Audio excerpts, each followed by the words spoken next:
அமைதியின் ரகசியம்.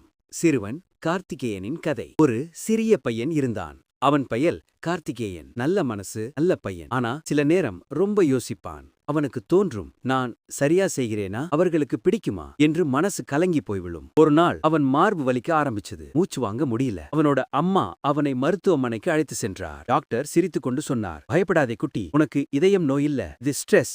கார்த்திகேயன் ஆச்சரியமாக கேட்டான், ஸ்ட்ரெஸ்னா என்ன டாக்டர்? டாக்டர் சொன்னார், நீ ரொம்ப யோசிக்கிறாய், ரொம்ப கவலைப்படுற, அதனால உன் மனசு சோர்ந்து போயிருக்கு. அந்த நாள் முதல் கார்த்திகேயன் முடிவு செய்தான், நான் என் மனசுக்கு ஓய்வு தரணும். முதலில் அவன் காப்பியை விட்டான். அதற்கு பதிலா பால் குடிக்க ஆரம்பிச்சான். பிறகு நெகட்டிவ் பேசுற நண்பர்களிடமிருந்து தூரம் வைத்தான். அவன் நல்ல வார்த்தைகள் கேட்டான், நல்ல எண்ணங்கள் நினைத்தான். ஒவ்வொரு காலையிலும் அமைதியாக அமர்ந்து சுவாசம் கவனிக்க ஆரம்பிச்சான். அந்த 10 நிமிஷம் அவன் மன அமைதி நேரம். அவனுக்கு அது ரொம்ப பிடித்த நேரம். பிறகு தினமும் எக்ஸசைஸ் செய்ய ஆரம்பிச்சான்.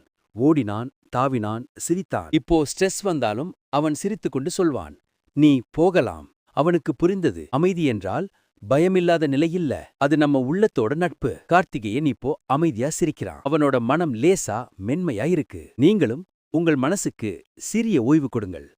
நல்ல சிந்தனை, நல்ல நண்பர்கள், நல்ல பழக்கங்கள், இதுவே அமைதிக்கான வழி. இந்த மாதிரி நல்ல மனசு வளர்க்கும் கதைகள் பிடித்திருந்தா லைக் பண்ணுங்க, ஷேர் பண்ணுங்க, சப்ஸ்கிரைப் பண்ணுங்க.